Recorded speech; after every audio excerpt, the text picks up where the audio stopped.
post in here, but most of the time it's just people that have played together talking to each other. There's not a lot of experienced people, so you're going to get a lot of anecdotal advice. And the thing that people don't understand is, I think this is an interesting post on that topic, is sometimes higher ranked player advice isn't very good, right? Because they don't really remember exactly why they climbed or what they did to climb, or they'll shift the blame onto something else, or they'll communicate in a way that's not very clear or not very conducive towards improvement. Now, the interesting thing about Overwatch University, though, is it's not unique to Overwatch. I don't know how many communities you guys have been in before. For example, so I was very big into lifting for a while. And I still lift. I'm having to take a little bit of a break for a while. Well, I mean, I still work out. I still lift, but into the heavy lifting, right? The bench, squat, deadlift, the cleans, and things like that. I was into that for a while. And that also has a community similar to Overwatch University. I don't know if it does on Reddit, but just the overall community. So if you're trying to get into lifting and things like that, you can hear a little advice here, a little advice there. This really big, strong guy has some advice. This really small guy has some advice. And let me tell you, there's a lot of bad advice. And there's even bad advice from big, strong guys. I remember on squats being told, oh, you can't break parallel, it's bad for your knees. Oh, you have to break parallel, it's good for your knees. Oh, you have to, and just a lot of conflicting information. A lot of it. Oh, don't even do squats at all. And that's just that. So it's you have to understand that everybody harps and rails on Overwatch University, and to be fair, they kind of deserve it. I'm not saying trust everything you read in here, but it's understandable, right? There's a lot of good that's come out of the subreddit, more good than bad. You just have to kind of learn to sift through some of the good stuff and be very careful. And if you're not sure, it's always good to ask a qualified coach. I'm not the only qualified coach out there that can help you sort this through. And there's a lot of coaches out there that I know that you can ask them and they're not gonna charge you. Just ask a question. So. Okay, so the thing we're looking at here is, why is every advice for low rank play so bad? I mean, that's already a pretty incendiary title. Every guide I've seen climbing out of low elo, specifically bronze silver, has been wildly inaccurate and terrible. Now, I don't know if this is true or not. I don't really study lower rank elo guides. Haven't in a long time.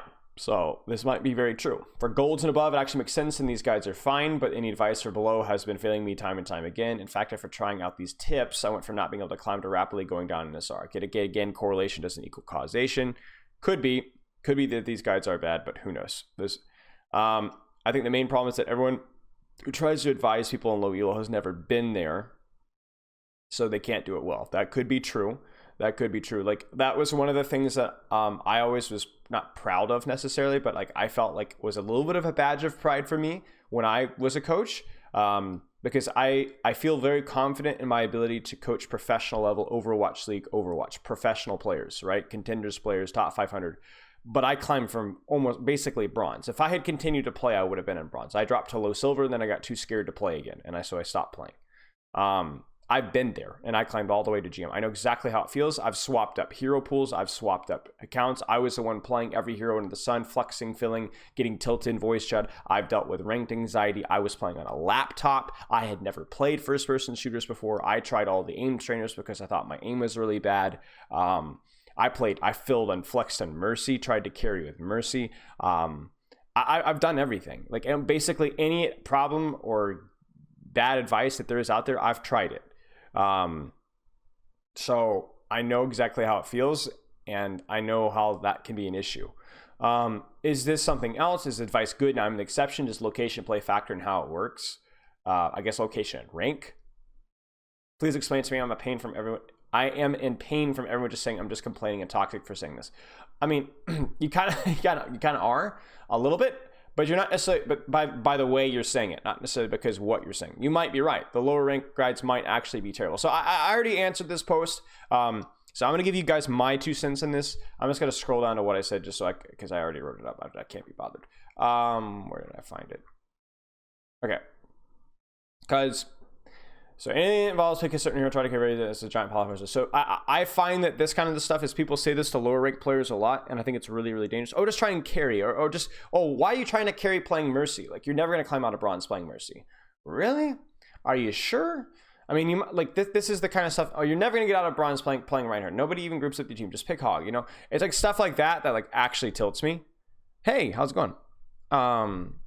So like I that's the kind of advice that I hear from players and guides a lot, and I see from players and guides a lot. In fact, if you scroll through this thread, I'm not gonna call any individual user out, but there are people already in this thread talking about you shouldn't be playing X hero. Which is correct, or you should be trying to carry playing X way, and that just, to me, it's ironic that the thread complaining about bad advice is getting a lot of bad advice in the comments. So I try to focus on the fundamentals in lower ranks, because if you're stuck in a lower rank, you need to check your fundamentals, right? If your car doesn't start, you don't check the air conditioning, right? You don't check the windshield wipers or the exterior. You check the engine. You check to make sure that there's not something jammed up your exhaust pipe. You check to make sure that the basic stuff is actually working before you start looking at the et ceteras, right? So be consistent with your playtime. Aim for a couple hours every day, and ranked play with a 15-minute warm. So this is something that, again, I was very bad at when I first started playing. I had a lot of ranked anxiety. I was too scared of playing, so I would play probably 2 ranked games a week.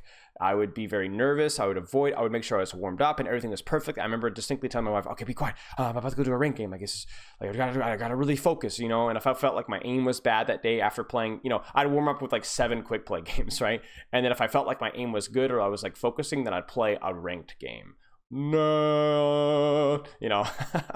But you can't do that. You just need to warm up. You just need to go in there and you need to rep it out. The only way to beat ranked anxiety, at least the easiest way to beat ranked anxiety, is just to rep it out, just until you're not scared anymore. Get another account if you're really scared of losing the precious low gold rank you have with the current account.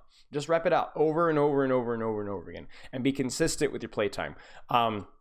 This isn't super important in lower ranks. I think it would, but one of the things that got me over the hump from plat to diamond and diamond to masters is I stopped playing 4 days a week. I started playing 7 days a week. Now I didn't play long. I was working. I don't have, 7 hours to play. I would play like 2-3 hours maybe. But I played every single day. For me anyway, when I found out that when I took a day off or 2 days off or 3 days off, my consistency plummeted.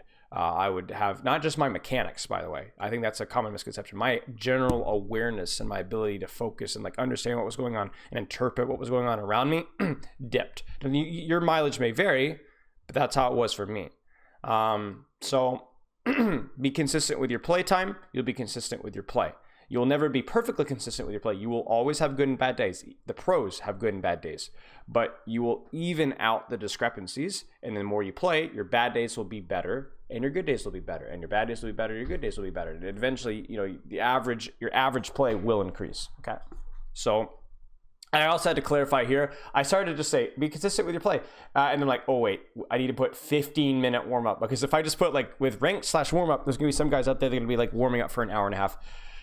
It amazes me that like in this day and age that like I guess there's just so much bad advice out there.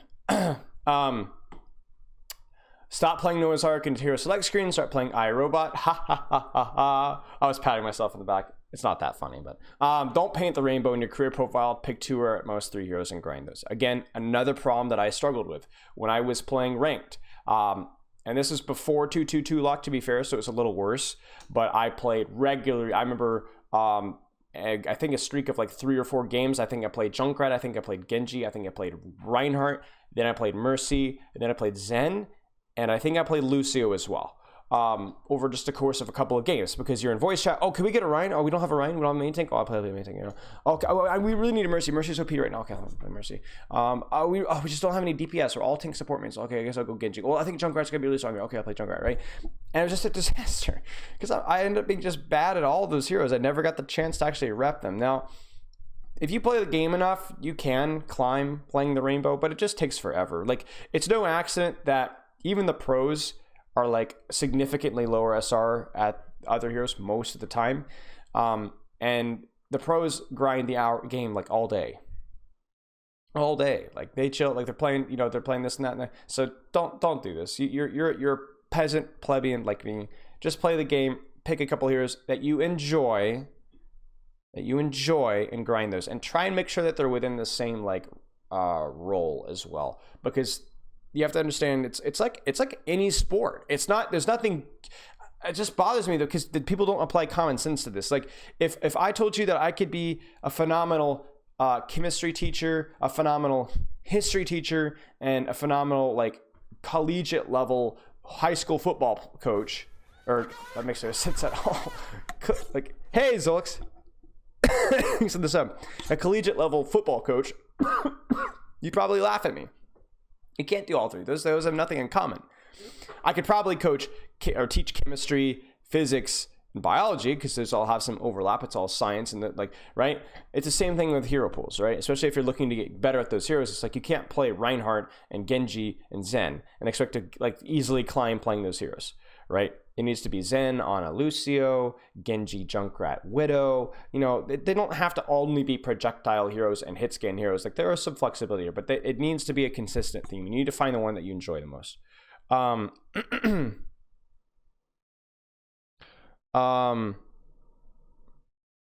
Okay, next one is check to make sure that your basic computer issues are met. Again, I'm not a computer geek. I know very little about this stuff, but your EDPI needs to be under 8K. I know people are like, well, it doesn't matter that much. It just does. It just does.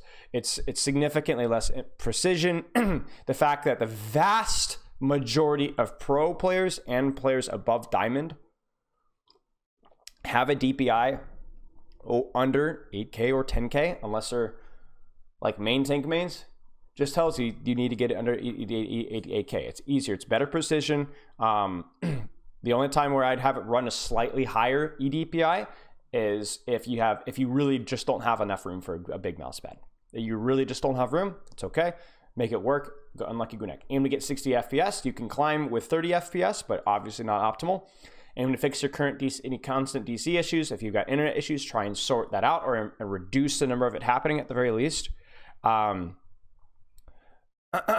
Get a mouse pad bigger than a napkin if possible, right? So I have a pretty big mouse pad. That was a big thing for me, but not everyone can get a huge one. But if you can get upgrade from here to here, great. That just means that you can reduce your EDPI and you can be a little more precise with your aiming. Focus on trying to synchronize your pressure, their cooldowns, ultimates with your team. Probably should edit that. So in other words, I try not say fight as 6 anymore, because honestly in lower ranks it doesn't always happen, but try and synchronize your cooldown usage and ultimate usage as much as you can. If there's 5 members of your team left alive, the fight is winnable. If there's 4 members left alive, potentially winnable, right? If you've got a Mercy and spawn, but your Reinhardt's walking through the choke as an Ana, don't sit back there and wait for your Mercy, go with your Rein. If you've got a Roadhog that's, inting the backline and you're playing Tracer, but you're like, but my Zen isn't spawned, just go help him. 5v6 it. You got it. Trust me. So you need to synchronize your pressure as much as you can with your team, either as 5, preferably not 4. I think even bronze players will get to around 5 to 6 or closer to 6 than that. But like,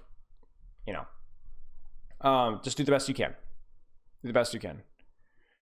And then leave voice chat if it's distracting. I almost forgot this one. I had to go back and edit. Leave voice chat if it is distracting. Lower rank comms are the absolute worst and are significantly more likely to distract tilt than they are to provide you on the phone. Chat, back me up on this. I honestly can think of, I can almost, like, it felt like 1 out of every 4 or 5 games would have useful communication. Like, I'm not talking about like elite level communication. I'm just talking about like helpful call outs, some planning, some scouting, just anything positive. It felt like the vast minority was positive. Everything else was negative. If you are a person who enjoys shot calling and you're mostly a positive presence, I think it was more likely. So whenever I played ranked and lower ranks, I probably had more of a positive experience with voice chat than even you guys have, because I was more of a shot caller. I usually was more of a planner. So I would generally kind of keep the toxicity at bay most of the time. But you know, even then, I often got told to shut up. I'm muting you. You're useless. You're worthless. Shut up.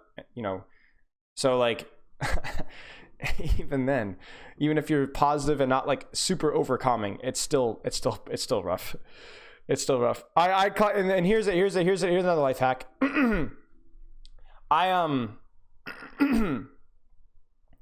I climbed a GM basically without using voice chat. I climbed all the way through. It's not just a lowering thing. Like I climbed through masters without using voice chat. Like Zen and Ana. So and then when